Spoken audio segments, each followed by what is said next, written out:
from Petaluma Transit, and Ashley Carter from the city of Sonoma. And then Terry just walked in. Terry Zwillinger, City of Healdsburg. Do we need to do back of room?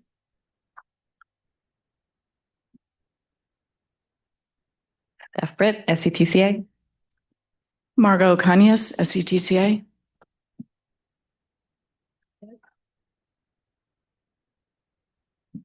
Thanks, everyone. Item 2, public comment on items that are not on the regular agenda.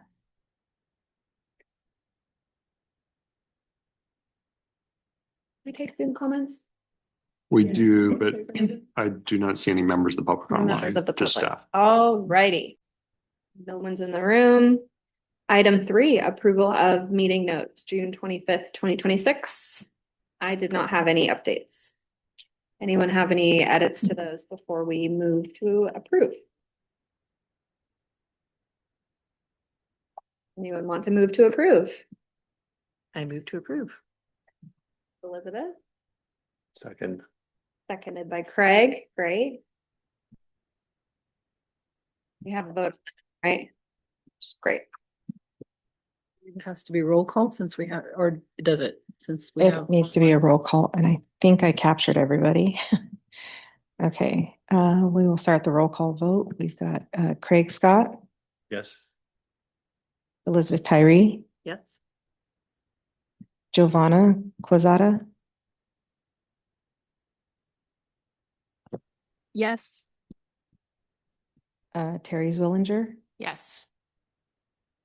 Bjorn, Yes. Edie Takata, I can approve if I wasn't there, right? Because I'm just saying the notes are adequate. Is that correct? As long Yes, as or you review the minutes, you can vote to approve it. Yes. Trina Wilson, Yes. Zoe Unruh, Yes. Ashley Cotter. Yes. Is there anybody on the committee who checked in that I missed? Oriana Arts basketball. Yes. Yes.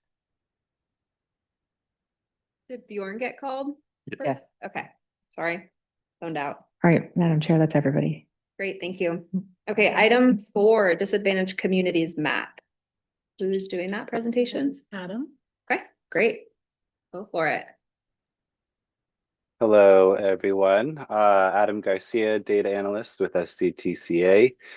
Apologies if this is the first or maybe might be the second in the near future that you've heard this presentation, but it's really important. It's an update to our Sonoma County Disadvantaged Communities map. And what we've tried to do with this update is really think about as many different funding sources that are out there that have some type of geographic criteria related to them to define what a disadvantaged community is. There's a lot of different names and associations there that are with the different agencies, both federal, state, regional, and even at the county wide level. To define what a disadvantaged community is. It could be related to water, climate, transportation, etc. So our hope is to create what this is intended to be is a living website that can respond to your personal needs as you're applying for grants, for funding, to be able to get a greater perspective essentially of what it means to face different challenges in the county and where those communities are located. I'm going to share my screen real quick, but the other uses, I guess, besides for grant opportunities is really kind of just for the general public as well too, but to get a better understanding. So let's see, hopefully you can all see my screen. This comes up right now just under, if you type in SCTA, disadvantaged communities. And there's kind of 2 parts to this that's important to understand that are supposed to be linked, but they're close, but not exactly right. We're doing a few updates as we speak, but here's our interactive map. And just to go through this real quick, there's a little information box there just to give you an outline. It says open this layer list below. And see, I have a little edit to do right there. But there should be 4 different categories of data layers. So as we think about what disadvantaged communities are and how the kind of supporting information or how we might be able to catalog those needs, this is our first attempt. So socioeconomic disadvantage and equity related issues. So as you drop down, you can see the little checkbox will show you what we have identified. That's climate priority populations, equity priority communities. And you can drag them around too if you want to see what goes on top, if you're trying to be able to look at that relationship. Environmental health and justice, here's Cal Enviro screen. We've got park priority areas and tree equity score, at least to start with. And we do need to update this to Cal Enviro screen 5.0. That's high on my to-do list. There's actually 2 new census tracks in 5.0. So we'll make sure to be able to have that accessible ASAP. For tribal lands, this also has an update. I know federally recognized tribal lands is updated in some way associated with the Cal Enviro screen 4.0. I noticed there's a few new areas, but then the tribal lands in federal trust is actually quite a bit more expansive. So here we have the federal recognized tribal lands, just 2 spots here, but federal tribal lands and trust is actually quite a bit more. And then climate and hazard exposure. So FEMA flood hazard zones should be in this category, but there's also wildland in urban interface, and we'll be adding flood zone data as well in consultation with the county's efforts to map sea level rise. So just having the names is helpful in all of that. There's also the legend, which shows whatever layers you have highlighted will give you at least a rough name of if there's multiple categories, for instance. Let's see, so for FEMA flood hazard zones, this will tell you the areas within the county that show the different flood designations. So further down below, though, we do have an explanation of the disadvantaged community, essentially a brief definition. We're also working on updating with links, so you'll be able to go directly to that source if you wanted to find out more detailed information. This website is really intended to be a high-level one-stop shop for some of this disadvantaged community level data. But that'll, at least these links will give you a jumping off point to get more information. So yeah, a few updates that we still need to make for this as well, but this will give you a good sense of where we're going with this, and what we're really looking for right now are any suggestions for additional layers or functionality as well. So as you're using it, does this tool in its current interface in a simple map format, clicking layers on and off, does that meet your needs or not? Or is there more information that you might want to have included down in the definition section, for instance? So that, I believe, concludes my presentation. I wanted to keep it brief, but if you have any questions, please either email me or take your time now to make your voice heard. All right, thank you. I was going to ask, how do we tell who came up with each layer? And then you said, scroll down. I hadn't gone that far. Hiding. I see that on the bottom. That's super Yeah. helpful. It looks to me like we don't have a like TOC or PDA. That might be helpful to also include, so you can see where those overlap with a disadvantaged community, because I know that's an argument we make a lot in our grant applications. Yeah, and that has come up before. I think what we're going to do is add something called a planning areas category. that maybe has TOC, PDA, city limits. But again, you tell us, do you want, all the boundaries, just a few?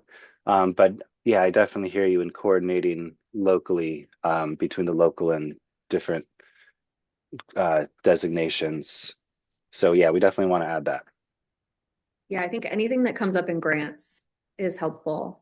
Like we could even use this to create maps for our grants, right? You could just like zoom in, turn on all the layers that are applicable to that one, and then take a screenshot. Mm-hmm. Which would also mean it would, I don't know if this is outside of the scope of this map, but it would be helpful if like high injury network was on it. Like, I don't think we would need collisions necessarily, but where our high injury network lives, Mm-hmm. could just everything be on one map. That'd be cool, but And high entry intersections. yes. Okay. Other questions, comments? Zoe has her hand up. Zoe? Hi. I've seen this now a couple times and I think it's such a great asset. One of the things, and I had to go and look back at some grants we've submitted, we've referenced areas of persistent poverty. That's and I believe it's a USDOT criteria. Yes. But when we kind of struggle to make the case for some of the needs in our communities based using tools like the Cal EnviroScreen tool, where we're just not at the kind of threshold for what is considered disadvantaged, it is helpful to pull in other information like that as we make the case and do that storytelling. So I know that we've included that in some of our applications. Obviously, things at the federal level are constantly changing as it relates to grant programs and what qualifies a project. So that could be all changing, but worth looking at. I don't know if you have a response to that. I had a second. Yeah, no, I can respond to that real quick and then get your second one. Yeah, so I definitely was looking into that. I need to dig a little bit more to see if there's an officially recognized layer, and if somebody does have that or has used it in the past, I can add that for sure. What I was running into though was that it seemed like it had to be a historical analysis for the past, I don't know, some given time, more than kind of a decade or two, which areas have consistently come up as impoverished under a certain level. And so I think that was what I understood for the definition. Anybody who knows more, please correct me if I'm wrong. But what I ended up doing instead was just getting, I think it was, and I did get some helpful consultation on this, just high poverty census tracts. That's just what's current, essentially, which census tracts show high poverty, but it doesn't get to what you're asking for, which I'm very open to, yeah, getting down to it. And it looks like David might have just given me the answer to that. So Johnny on the spot. So thank you. Yeah, okay. I was gonna say, I was about to send that link because I've mapped the APP before. And then on that same screen, while Zoe was talking, I remembered there's something called the CEJST that we end up having to refer to in grants a lot. So that's another good one to include. And it's linked on this webpage that David sent you. Okay. I will look into that. And then just kind of it occurred to me as Tarina was speaking, that, and I don't know if this is a function that can be available, but again, this tool is very valuable as we respond to the different criteria in grant applications. So if there was an opportunity to draw polygons or to kind of put geographies onto the map to show the project or location in relation to some of these for the purposes of, I've seen that functionality in other places, but if that function's available, it may be already, I haven't explored, but that would be helpful. Fabulous. Would be great. Yeah, and I can confirm that function is available on this. I think I just need to click a button. It's nothing that you can save, but I think, like you said, just having something on there temporarily to take your screenshot I'm pretty sure that's very easily doable.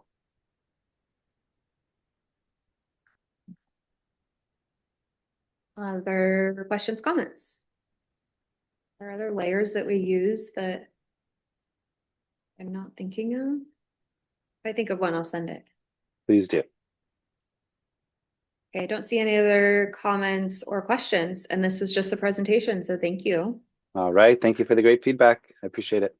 Thank you, Adam. Go back to our agenda. Ooh, fun item number 5, the SCTCA funding program cycle 2 draft staff recommendations. The main event.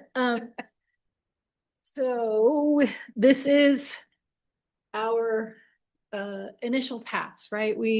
So let me go back and give you a little bit of background. You'll all recall that we did our initial, we did a call for projects last June. Applications were due in August of last year. We did our initial programming in the fall of last year, where because the State Transportation Improvement Program was required to be submitted in, I think, September of last year. So we had to do that initial programming. Then we moved on to the evaluations, and we developed 7 evaluation teams made up of 3 people, and those teams reviewed between 9 and 12 applications apiece. They scored based on the evaluation criteria that was shopped through this committee and other committees and then approved by the board. And it was a total of 200 points per application that were available. And we got, just to review, we got 72 applications for a request of almost $800 million. We had 118 million available. So we are now bringing you our draft recommendations. And so we used not only the scoring criteria, the scores, the actual scores, but then we had to also balance where the projects are located and who's available or who's eligible for which source of funding, and making sure that we're getting improvements throughout the county, geographic equity. And so there were a number of things that had to be factored in, and this is our initial pass. So we will be taking this draft list to all the committees this month. We will be bringing it back to this committee next month for a request for action, or it would be a request for a recommendation to approve to the board. And then we will take it to the board in September. Then if we get approval from the board, then we will need to submit the applications to MTC for those projects that we are proposing to receive One Bay Area Grant Cycle 4, Cycle 4 funding. So we'll probably work with those jurisdictions depending on minor edits that might sort of fall out from this initial pass to next month. And with that, I would ask David if I missed anything and then turn it over to you guys for questions. Thanks, Shauna. Just to add a bit, since we've been having some cyber conversations with folks, we are open to having meetings to discuss the specific recommendations for your jurisdiction or the transit operator that you represent. We realize there may be some need to do some minor adjustments to some recommendations or shift some stuff around. So please feel free to reach out to me or Shauna so we can set up a conversation. Don't need to get into the minutia of numbers in this meeting if we don't need to, but happy to have those side conversations so we can adjust the recommendations before August. With that, I'll turn it over to you, Madam Chair. Kurt?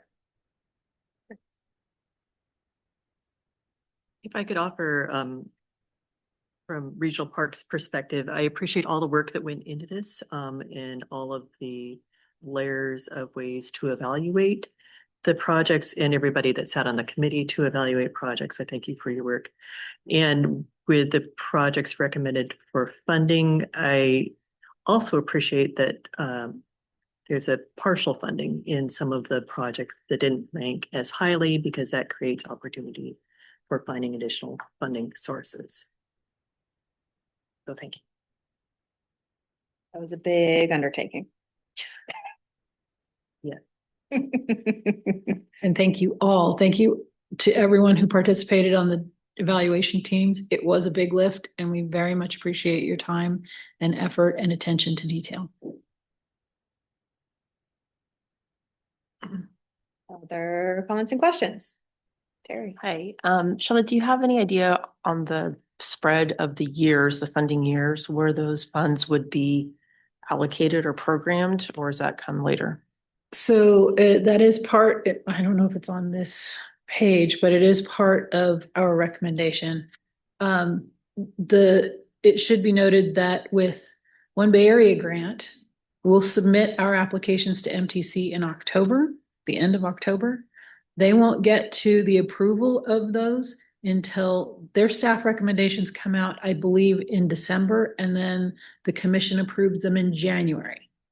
So you'll recognize that we are in 26-27 right now, or not the federal fiscal year, but in October we'll be in 26-27. They will not program funds in 26-27 or 27-28 unless they are ongoing programs or projects that are absolutely ready to go, that are probably just short of funds and that are ready to obligate immediately. There is no, we'll get ready, we'll have our stuff done. It has to be already ready to go. So it'll be those further out years where the federal funding gets programmed, just to set expectations. And to add to that, for the Measure M and Ghost No funds, those may need to have cooperative agreements put in place and potentially amendments or new versions of the Measure M and Ghost No strategic plans. So we anticipate that for some of those locally controlled funds, they will be available mid-2027, along with some of the state funds, such as the local partnership program. Those will be available probably mid-2027. So for the jurisdictions with those local funds that need those cooperative agreements, we just wait for you all to send the draft out for review. Okay, great. And we will wait to hear from you when you're ready to start moving forward, right? Like if it's programmed in a given year, we know we're going to be on the hook, but we would like to hear from you when you are ready to initiate that process. Is the OBAG funding, is it a certain phase or is it typically construction or like, how is that? It depends. We'll be working with the project sponsors. We have internal ideas of what phase they'll go into, but they'll be part of the conversations.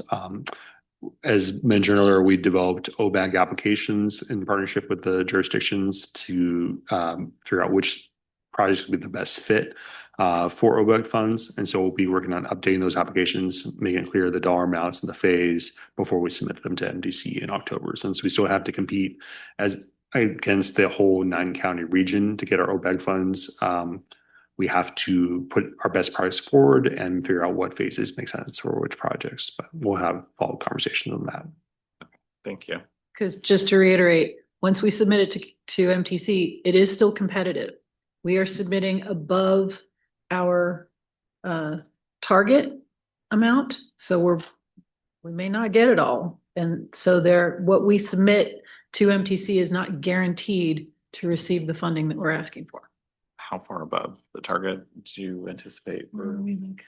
We get to submit up to 120% of our target. So our 100% target for OBAG funds is approximately 22.5 million.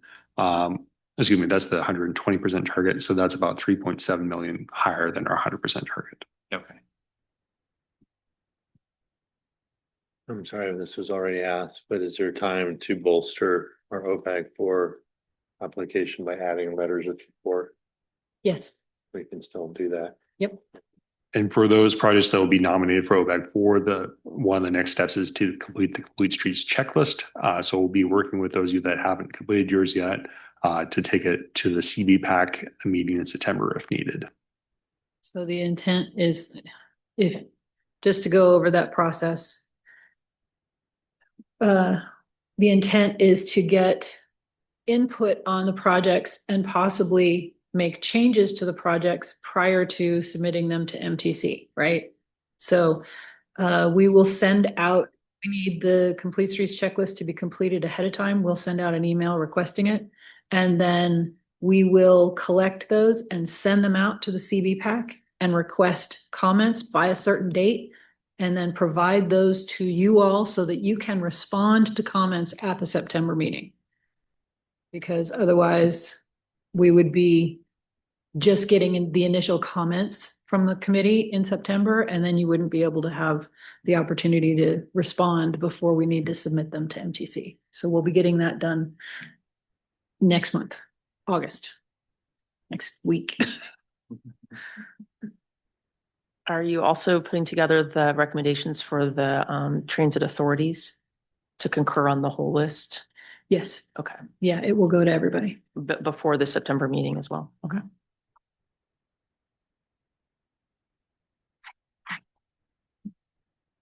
I just wanted to reiterate what Elizabeth said at the beginning. Our appreciation for all the work done by the 21 volunteers, a team of SCTCA staff, and the folks from Petaluma Runner Park, Santa Rosa, Healdsburg. The logistics is mind-boggling.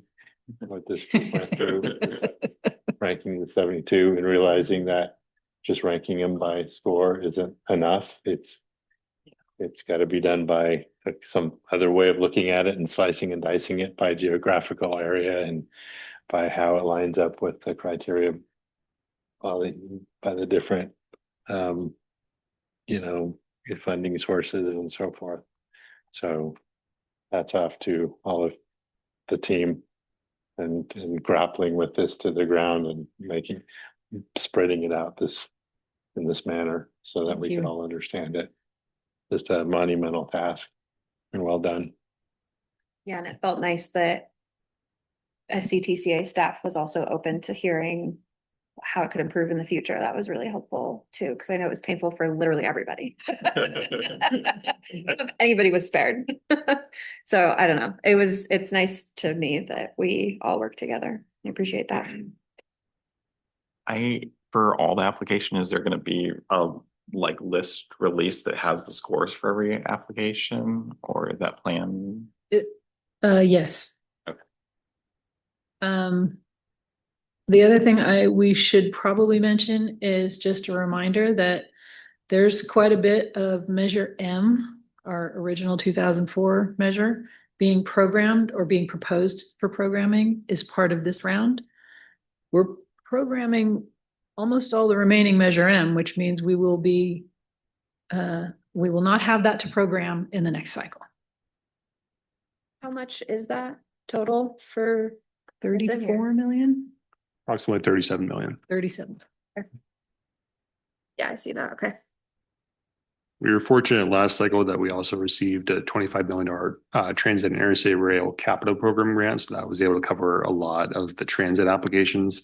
This cycle we had Measure M to lean on. Next cycle, we're not sure if we're going to have a big infusion of funds to keep this at this kind of $120 million level.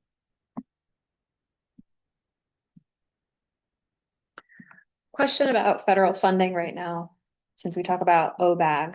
I know this is, this OBAG 4 is federal money. In Santa Rosa with our lobby groups right now, we're getting a lot of memos outlining. It's the politically correct way to say it. Changes that USDOT and the federal government is making so that they have more discretion to claw back federal funding for many reasons, subjective reasons.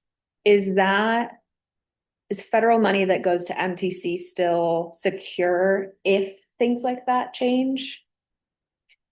So staff is monitoring the situation. We feel that it is probably not at risk, but given this administration's viewpoints, I think everything is on the table. Got it. I think we're continuing to watch the situation closely, and I know MTC a number of other bodies are advocating against the changes proposed by the Federal Office of Management budget.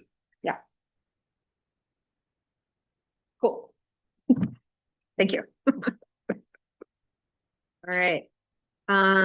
You just needed feedback in our review, right? You don't need anything. Correct. We are just looking for your initial feedback. As David asked, if you would like to talk about your specific projects or anything in particular, you're welcome to contact us. We'd be happy to set up a meeting with you to discuss finer details. But right now, this was just the first open opportunity to see it and get comments.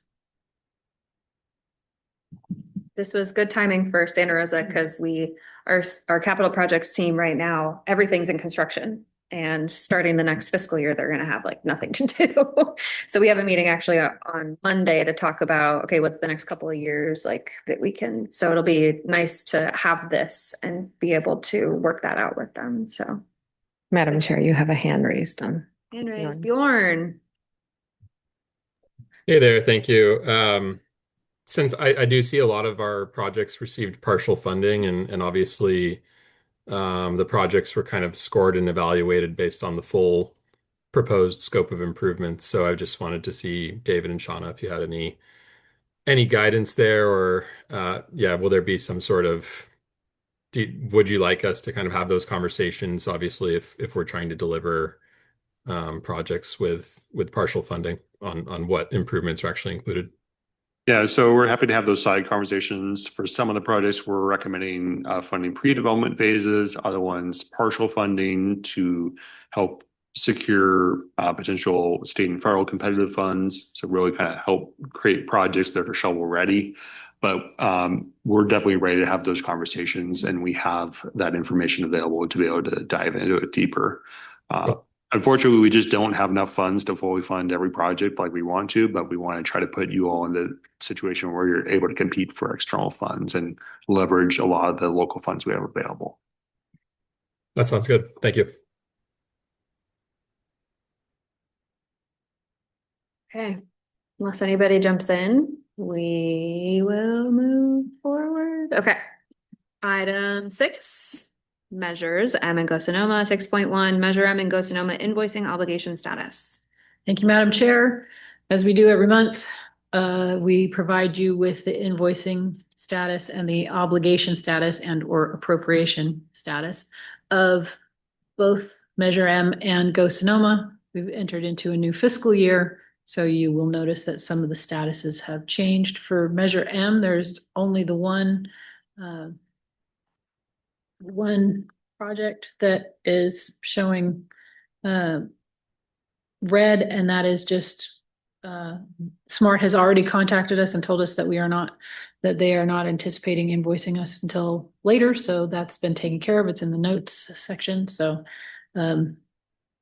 that's essentially just showing you all of the programmed funding that has not yet moved forward.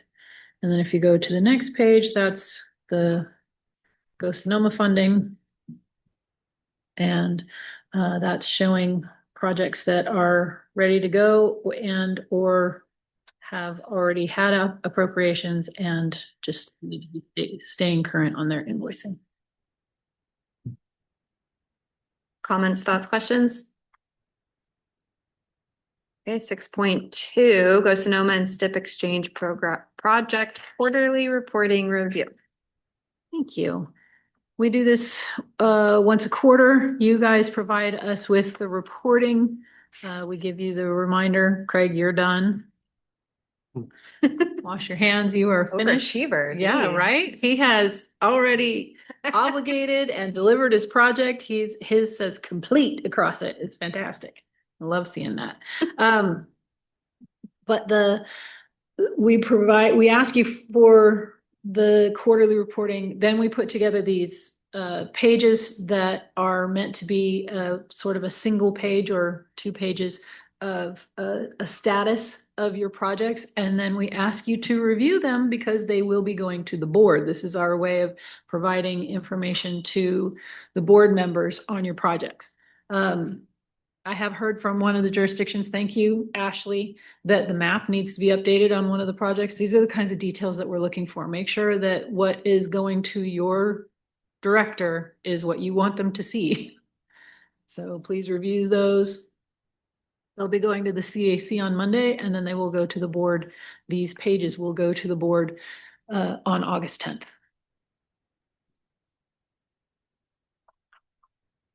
Okay. 6.3, revised Go Sonoma MOE compliance. So David and I are gonna tag team this one. Just as an introduction, you will recall that we brought to you the status of the maintenance of effort reporting. We ask you to finalize it. We begin asking you to finalize your reporting in January. We usually try to finish that up sometime in March, April, and then take a status report to the board saying that we are in compliance with the MOE requirements, the maintenance of effort requirements. We did that. You'll recall that one of the jurisdictions, Sebastopol, had reported that they were below their level of effort, their required maintenance of effort level. So we asked for a recommendation. We didn't get it from this board, decided not to take action at all. We took it to the CAC. The CAC did make a recommendation. We took it to the board, and then it got pulled because the city of Sebastopol did some auditing of their financials and found that they were in fact in compliance. So they submitted revised reporting to both us and the state. So we are coming back to this body to ask for a recommendation that all the jurisdictions are now in compliance with the MOE requirement.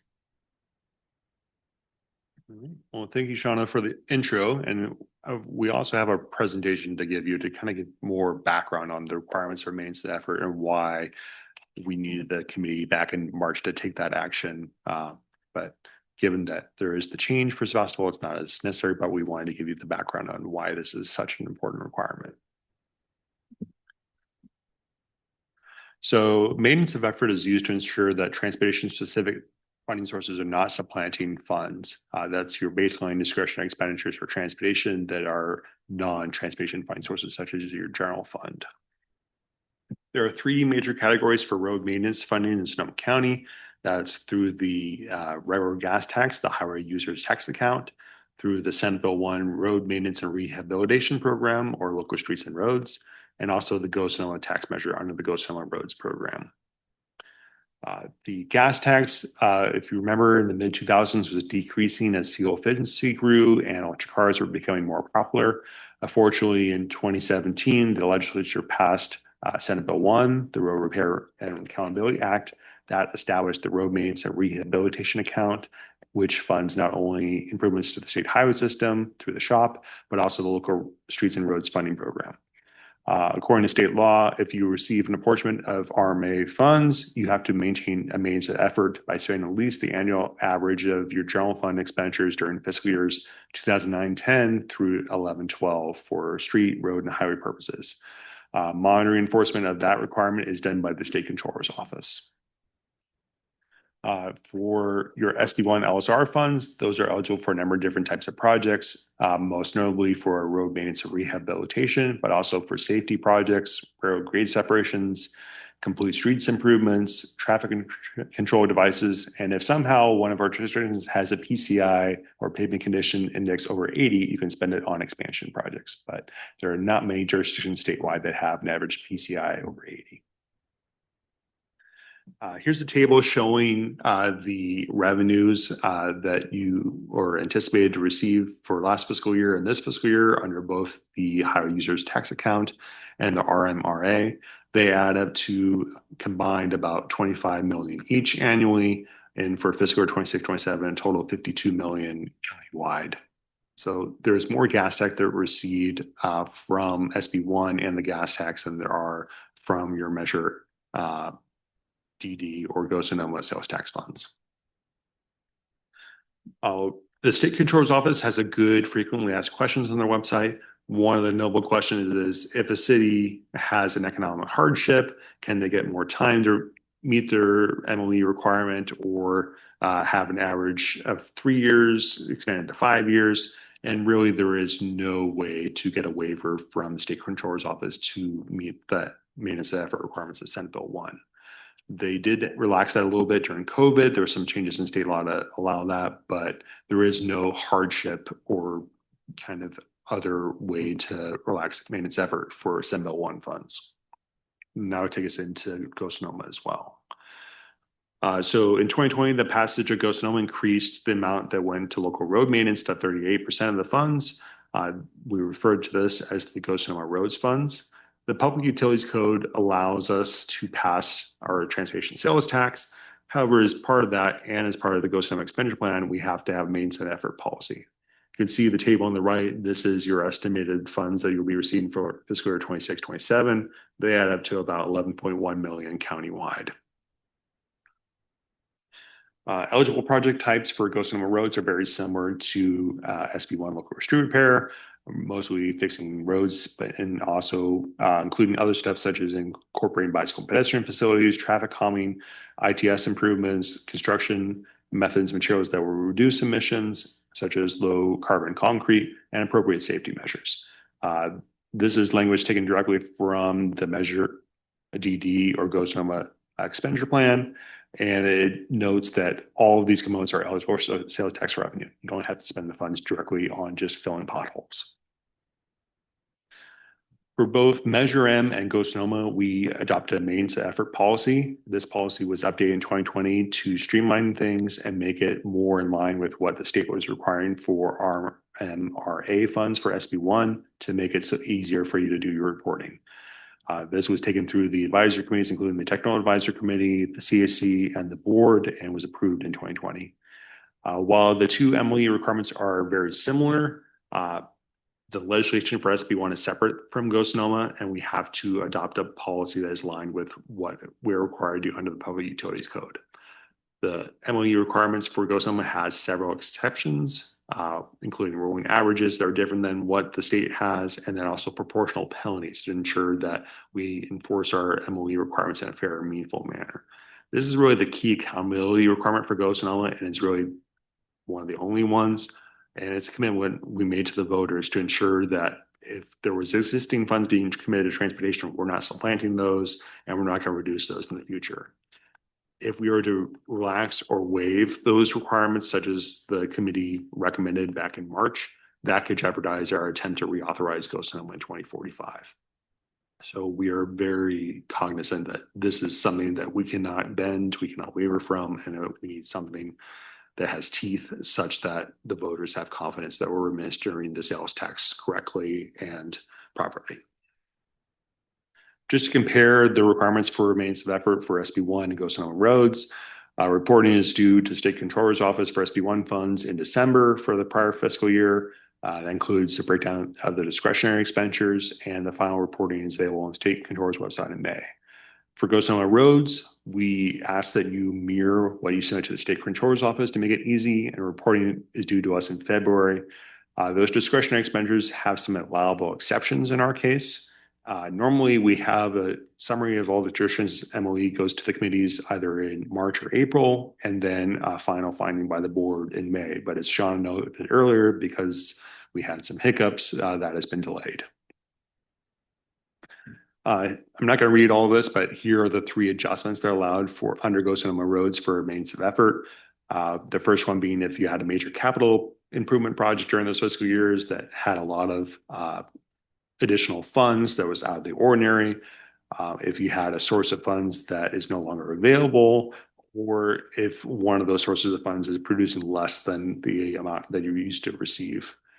There's no other adjustments or waivers allowed under the Ghost Sonoma maintenance effort policy. And as noted earlier, if we were to relax that, that really compromised the promises we made to the voters. Just to walk through the prior actions that Shauna described earlier, back in March, we had a finding that all of the jurisdictions were compliant with the maintenance of effort requirements, with the exception of the city of Sebastopol. Staff's recommendation at the time was to find that Sebastopol was not in compliance with the policy and withhold and redistribute the percentage they were deficient, which was 8% of the funds, or approximately $11,000. The TAC decided to not take an action at that point. In April, we went to the Citizens Advisory Committee, and they approved staff recommendations to move forward with the finding and to reduce the amount of funds that are going to City of Sebastopol. However, in May, we were in communication with City of Sebastopol, and we pulled the item from the May board meeting. That item is planned to go back to the board now in August. And now we get to the staff recommendation. Given the updated data from City of Sebastopol, we are recommending that we find that all of the jurisdictions are in compliance with the Ghost Sonoma Maintain Effort policy, and that we recommend that the TAC recommend forwarding to the board that all of the jurisdictions are complying with Public Utilities Code Section 180200, the Traffic Relief Act of Sonoma County, and Measure M and Ghost Sonoma Policy 4.14. And with that, Madam Chair, I'll turn it over to you and see if there's any questions. Questions or comments?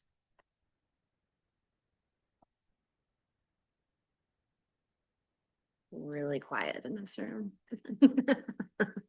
Online, I don't see anything either. Anybody interested in making a motion? Move to approve. Craig moved. Hunter seconded. Cool. And John, I believe we need a roll call vote. Yep.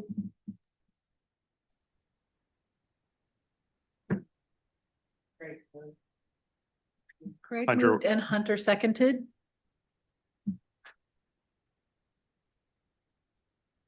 I Yes. don't think your mic is on. Craig Scott, Yes. Elizabeth Tyree. Yeah. Giovanna Quezada, Yes. Terry Zwillinger, Yes. Bjorn, Yes. Edie Takata. She's still She on? said yes. Oh, she did. Okay. Tarina Wilson, Yes. Zoe Unruh, Yes. Ashley Cotter, Yes. Oriana Hart. Yes. Did anybody else come in after? Okay, Madam Chair, that's everybody. Great, thank you. Item 6.4, revised Measure M Ghost Sonoma and STIP exchange funds. TAC presentation schedule. Yeah, Long it's the, title. it is the really long title, and this is essentially your, the reporting schedule. We brought this to you last month, and it was acceptable to this group, but there were some additions that had to be made. So we revised the schedule slightly, mostly to switch parks and the Sonoma County Bicycle Coalition, because Sonoma County Bicycle Coalition will be coming to the CAC prior to presenting to our board. So we wanted to make sure that that happened first. Also, we did update the section just above the actual table of the presentations. And so I'm going to draw your attention to it. It says that the draft presentations should be submitted to SCTCA at least a week and a half prior to the meeting at which you will be presenting. So we will do our best to make sure that you are reminded of this, but I would again encourage you all to put these dates into your calendar so that you are prepared. And then we will be forwarding out the presentations to the Citizens Advisory Committee members prior to the meeting so that they can be prepared with questions. They have asked us repeatedly to have these presentations ahead of time. So that's that change that's being made. And we had missed SMART originally, so SMART has been put into the schedule. Thank you. I remember at our last meeting, as you were talking, I put it in my calendar, but then I do a thing where I forget I do that. So now I'm having to look at my calendar, sure that I did that, which I did, so it's okay. Okay, comments or questions? Madam Chair, I see Alejandro Perez from Town of Windsor has his hand Go raised. ahead. Oh, hi, can you guys hear me? Yes. Yeah.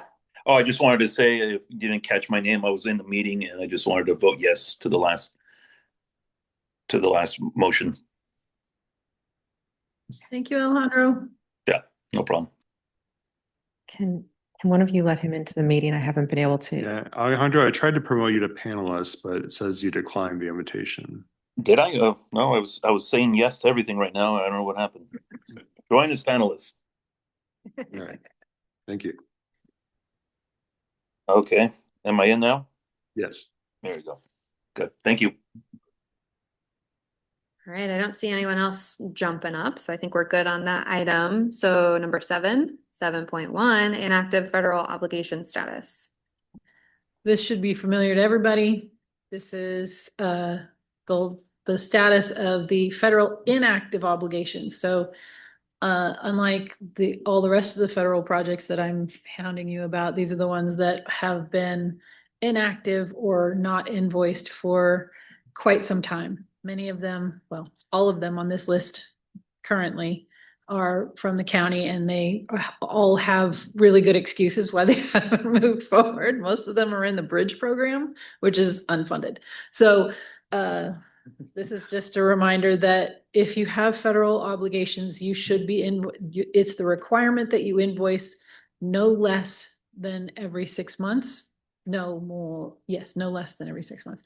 And I would recommend that you invoice quarterly, just to make sure that you are submitting that at least quarterly, so that you can have time to adjust if there's an issue with your invoice, and then it will still get processed within the required amount of time.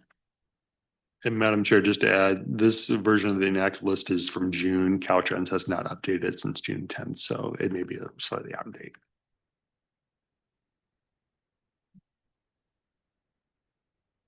Okay.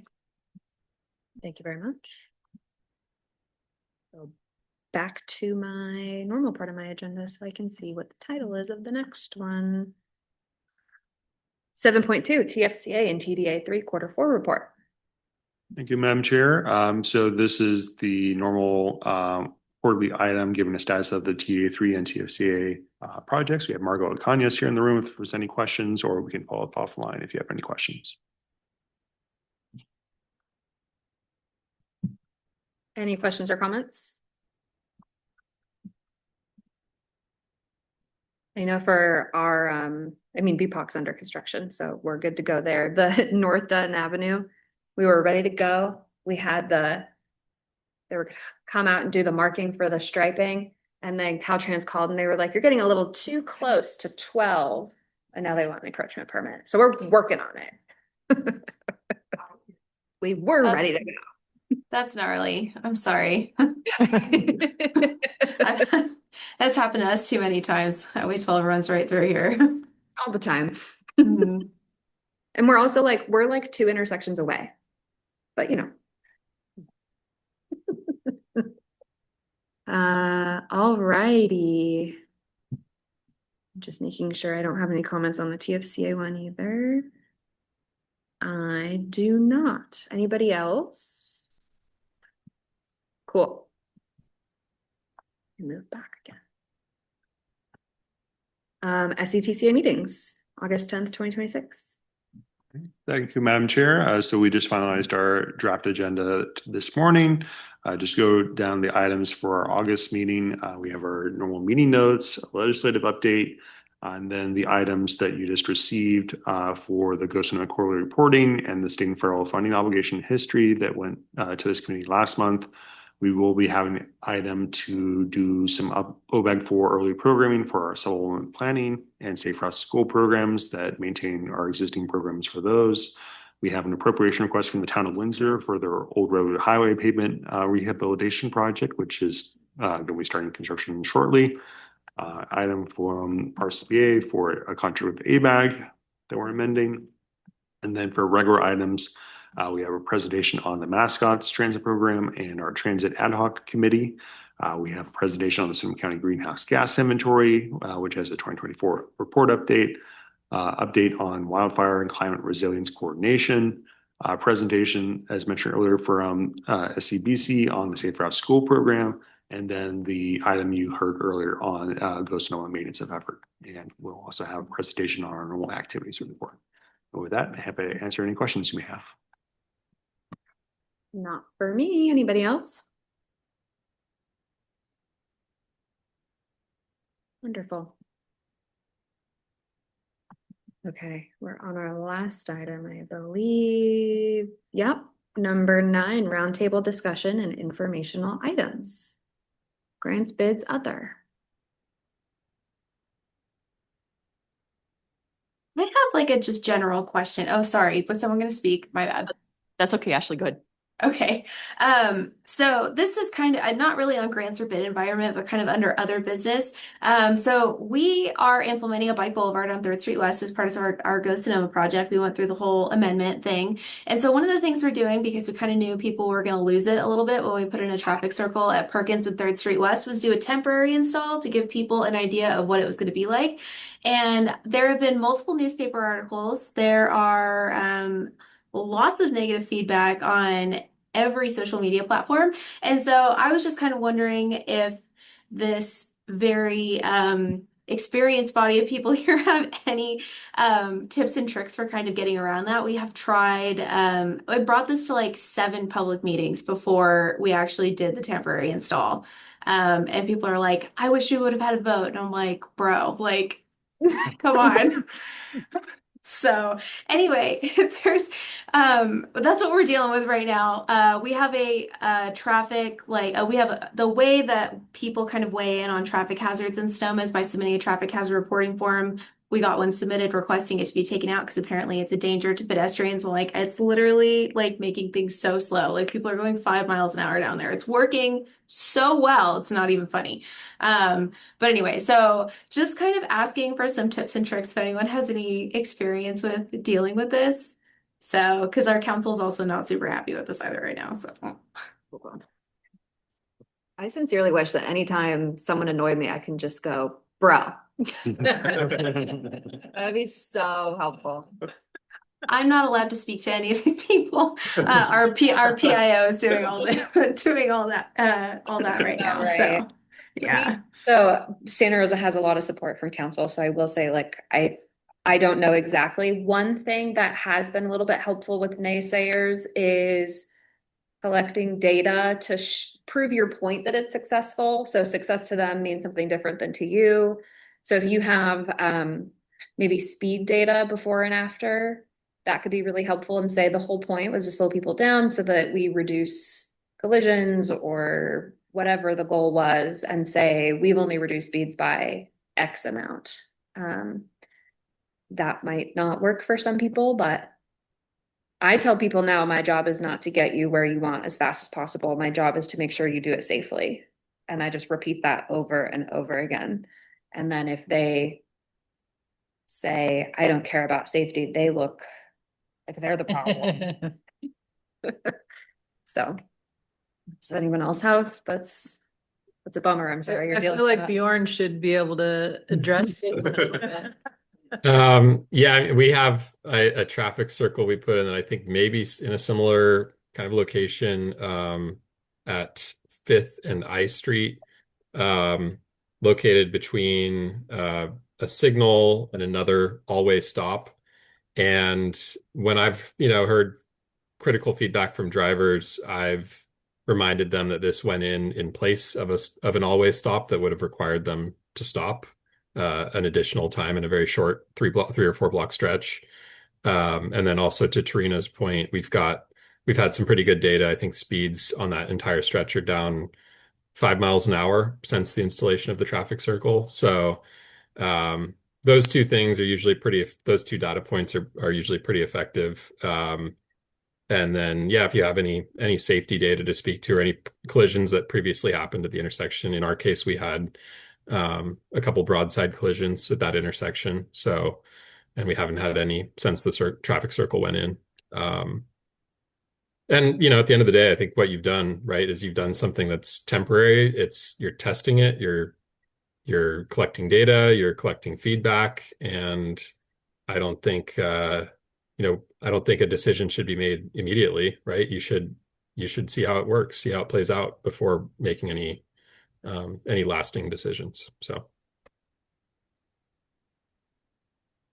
there's just always there's a very strong reaction right when things go in. It's to be expected. It's just so crazy because, like, literally, we are bringing an initiative to lower all the speed limits down to 20 miles an hour. People are like, yay. And I'm like, why is this a problem? Like, it's making people go slower. So, anyway, thank you very much for all of your feedback. Yeah, growing up, we used to call it slow Noma, and we're really like edging towards that goal of making it so we're getting there. There was and I'm gonna send you an email with a link to it, but in August of 2024, the Santa Rosa Director of Public Works, he did a presentation to our council that anyone who's new to the slow system or safe systems approach, I send it to them. But even as somebody who works in like Vision Zero type projects, it was really helpful because the way he framed what the goal is and what his job is and how it's the right thing to do, even though change is hard and it upsets people. So I can send you that and you can like look at it on YouTube on 2-speed or something. But that's how we've started to change the messaging is we say our job is not efficiency, it is safety. Here's a couple data points. No one's going to be entirely happy, but look, it's doing exactly what we said that it would, which is reduce the speeds. So just reminding, maybe do a council presentation. Yeah, I think we're working our way towards that. I'm not sure. So we'll see. It's I keep running into issues with this project of people not liking elements that are in it, despite like bringing it forward in so many different ways. But anyway, I will totally take the link for that presentation. I think it would be super helpful. We're very young in our journey for both implementing active transportation projects and introducing traffic calming elements. We just adopted a neighborhood traffic calming toolbox last year. So we're like getting there, but they're very new. So yeah, thank you very much. And Madam Chair, if I may, I'm going to put Margot on the spot again. I think we talked about this last meeting as well, but we do have some demonstration projects coming up. If you want to touch on them and your experience with them. It's make this official. Ashley, thanks for bringing it to the table because as David just mentioned, we are going to be going forward with doing demonstration material build out of things like some traffic circles, curb extensions, etc. I won't take the time now, but I'd love to actually just to prime us in advance of putting some of these in, some of the particulars that people were sharing with you, because sometimes it's a matter of breaking down exactly what they're upset about. So I'd be curious to see what some of those responses are. But we will, in fact, in Rohnert Park in October, we will actually be doing some pop-ups. So some one-day demonstrations of traffic circles as well as a roundabout. So I'm happy to keep this. We will keep you apprised of that. Happy to have you come out and sort of observe how the community responds. So Ashley, knowing how some of your people have responded, I'd love to have my answers and Tarina's safe system presentation, have my responses ready to go.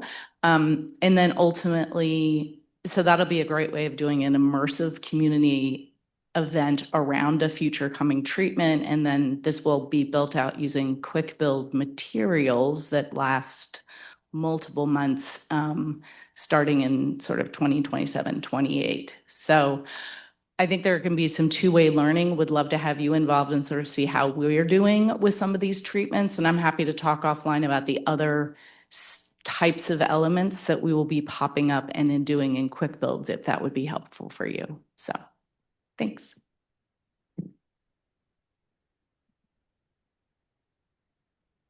Great. We don't have a lot of bids coming out right now since we're in the season of construction, but we had 2 projects open. One is a hawk signal, a creek crossing on a 5-lane arterial.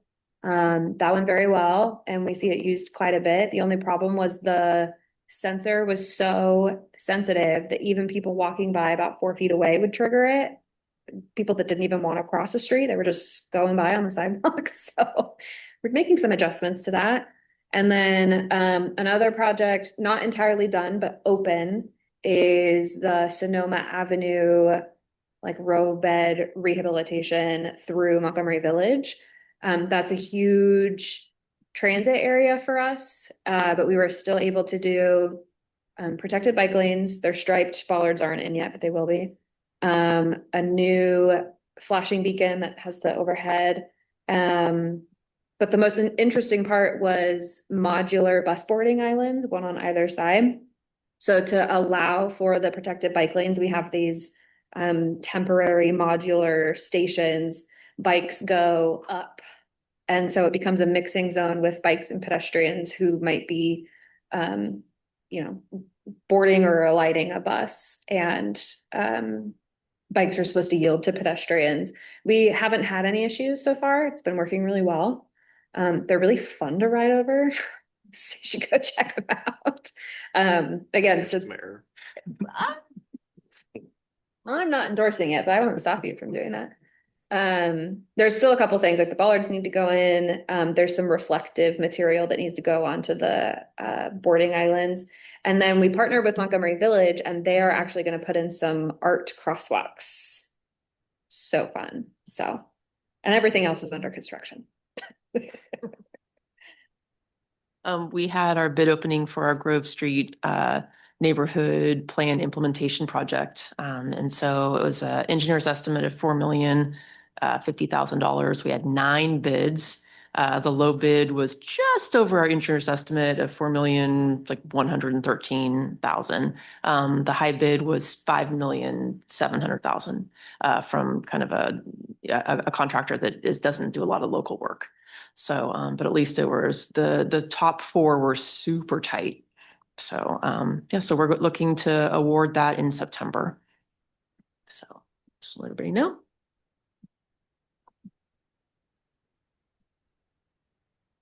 Anyone else? I have one other thing, Madam Chair.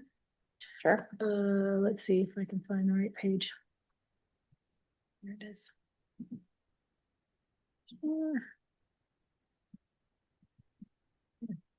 Almost. You can do it. We're looking at it. I'm looking at it. No, permission required. No. Here's an error. Okay, then I'm just going to tell you about it. We have a survey that accompanies our funding program. So as part of our requirements to MTC, we have to solicit input and engagement on the projects that we are proposing. So we are including it on our whole program. But the way that the survey is set, so we've set up a survey, has its own webpage. You can find it from our website. It's also in your packet for today as well. Oh, perfect. There's also a QR code that I would encourage you all to put on your own websites and distribute widely. But we are soliciting input on all 72 projects that were submitted. You don't have to answer all 72 projects. You can select which areas you are interested in, geographic areas you are interested in. They're all grouped. And then you can just answer the ones that you care about. So it is customizable because it would be entirely too much to ask people to comment on 72 different projects. So we do want you, we would encourage you and request that you share widely. So please let us know if we can make it any easier for you to do that. When does the survey close? It closes on September 1st, I think. Yeah, I don't know if it says it on the page. I don't think it says it on the page, but I believe it will be out. It will be open until September 1st. All right, thank you. Ross, is that right? That's correct. Thanks for the, yeah, I just wanted to say if anyone needs a language or an image for a website, newsletter or social media, feel free to reach out to me and I can assist. It is available in both English and Spanish. Bikeable said that they would share it. Great. There's one. And I should note the survey as well gives you access to the complete application from our website too. So if you want to read post grant applications, it will take you to it.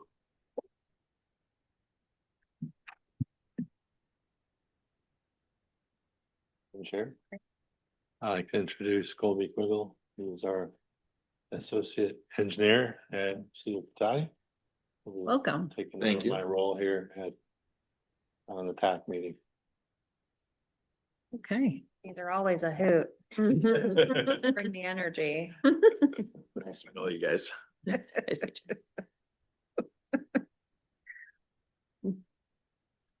Cool. Wow. I think that's it. We can adjourn. 2:41.